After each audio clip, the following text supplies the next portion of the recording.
I went to earlier this year. I was invited to eat lab grown meat at an event. Oh, wow! And it was all right, but they decided that quail was the meat that they were recreating. I don't know why. That's weird because then you won't even know if it's accurate. Exactly. Maybe that's why they did it. I thought. Was it in a long sushi roll? How did they serve it? Yeah, weird. Well, they had like quail. They had foie gras, and then they had like Fake foie gras? foie Foie gras.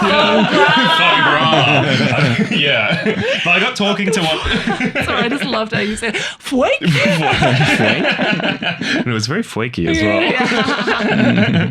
But I got talking to one of the founders of the thing, and I was like, "What's the plan here? Like, what do you envision over the next few years?" And he was like, "We're setting our course similar to raw fish, where it used to be illegal in restaurants, and then over the course of 20, 30 years, it was like a fine dining thing, and then sushi just became more and more widespread."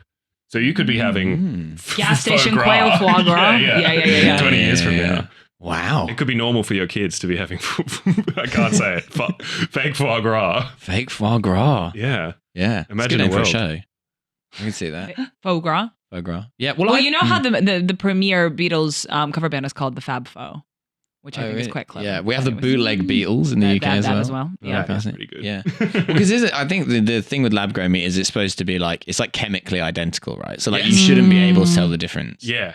And did you find that, or was it weird in any Well, way? I never had quail foie gras, so I didn't know to compare. Because they literally like grow it, but they just don't grow like a brain or a nervous system of the Yes. thing. They just grow the chicken breast or whatever. Yeah. Yeah.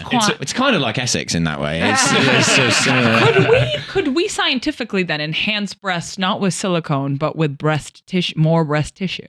Oh. Ooh. Something to think about. I'm going to say yes. I guess you could grow tits if you do hormone replacement therapy. Interesting. Something to think about. Yeah. I would quite like, Yeah. or ass. But I guess, Can we grow an ass? well, I guess it's not ass tissue. It's just fat in an ass, isn't it? Yeah. Yeah, one of the Does it have a hole? Kardashians has got an arse growing on like the back of a rat somewhere. In Venezuela. It's a sexy rat. We're not allowed to fuck the rats. Well,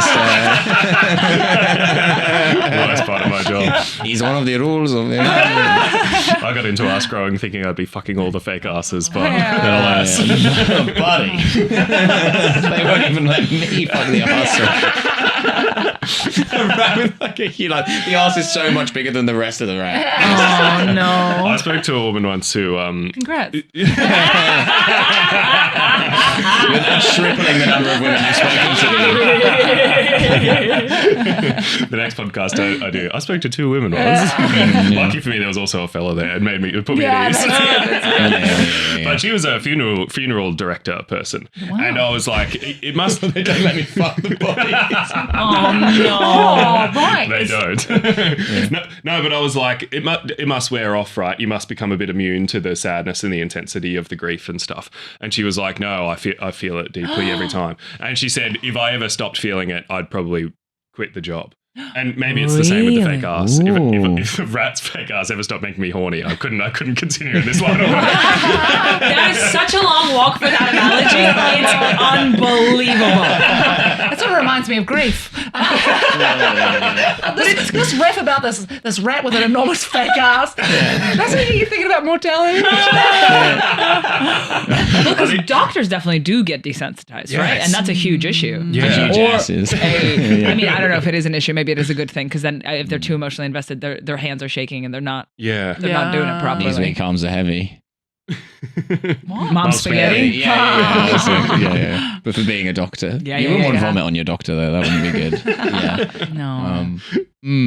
Yeah. I do think funeral directors though they're an interesting breed. Oh yeah. The one thing they can't deal with is humor. That's what I learned. Really? Yeah, you were trying to be funny. Because when we went and chose. You were doing the funeral circuit for a bit there. Oh, I was doing the funeral circuit. Well, I have a second story about that, but I had basically we went and chose my mum's coffin, which is the funniest thing you can ever have to do. It's so objectively funny. Yeah. Because they were like, you're sat there and they give you a fucking catalogue of coffins and you're like, we're gonna set it on fire.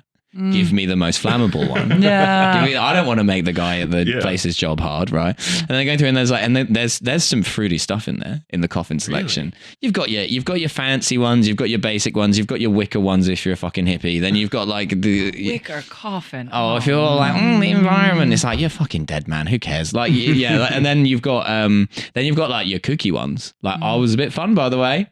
And there was one that was like a Scottish Like the Han Solo flag. one? Yeah.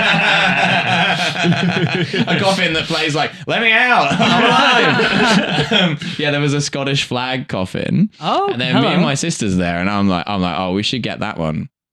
And then they're kind of like, and then the funeral director's like, oh, did your mother have some kind of connection to Scotland? And I was like, oh no, she just hated the Scots. She'd have found that funny. And then Did she actually? No. Oh, okay. and then we're all laughing, and then he goes, I'm going to let you guys just choose in private. Oh no! This is not this. Very, very different, but it reminded me of this. I was in an Uber with a bunch of comedians, and you like riffing and like having a good time.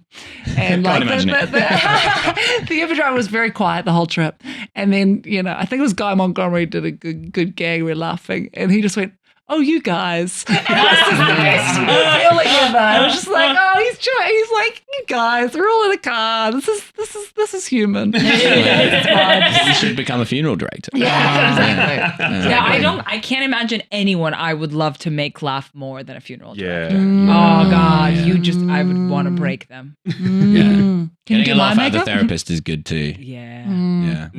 A real laugh. Yeah. Wait, what were you going to say about the funeral circuit? Oh yeah, so I was doing the funeral circuit because basically we had the same guy who is like a kind of like non-religious civil celebrant do my dad's funeral, my mum's funeral, and then my nan's funeral. Oh my God. Have you booked him for yours? 5 years. Yeah, I should. Well, if he outlives me, he'll be doing well. It'd be a pretty tragic circumstance, I think, if he's doing my funeral. He got beat up by an old lady outside Olga Cox's shop. That's how you went down. Her and her MP kicked the shit out of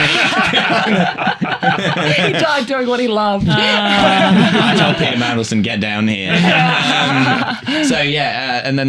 I spoke at all the funerals, and then I spoke at my nan's funeral because kind of like no one really wanted to do it, and then I was kind of like, oh, guys, I've got this. I can do public. Don't make me speaking. sing. I'll do a high five.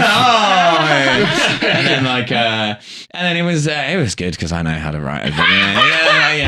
I crushed it. I was slightly offended how surprised Don't say everyone you was. killed. I'm like, not only do you know what I do for a living, but also you've seen me do this at other funerals and do it well. And then the guy came up to me after the show and he started like exchanging notes with me about like how I play the funeral audience, and I'm like, well, am I getting like, oi mate, no professionals here? By the funeral guy. I'm like, wow, I've been invited into the fraternity of. Oh man. Is this guy even Do related? you have any bits that you think would work at other funerals? Or was it all specific and individual? I'm curious at when you made your therapist laugh. Well, my two favorite things to get out of my therapist are a laugh or a what? I just explain something that someone I know has done, and then and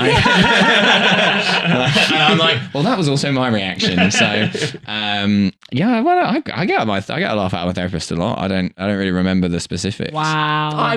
Mainly I had one I was reminding myself of, and I thought, well, I'll let you do your Wait, first. you can and tell I'll- us about yours. Have your moment in the sun. So we were just she had an iPad and she had to charge the iPad, and so we had to swap seats so that she could plug in. And so I went, and how's your week been? Yes. That was good. That was fun. really good. That was That's fun. fantastic. That was That's good beautiful vibes. stuff. Oh, that's beautiful. Didn't cure the depression, but it helped a little bit. That is gorgeous.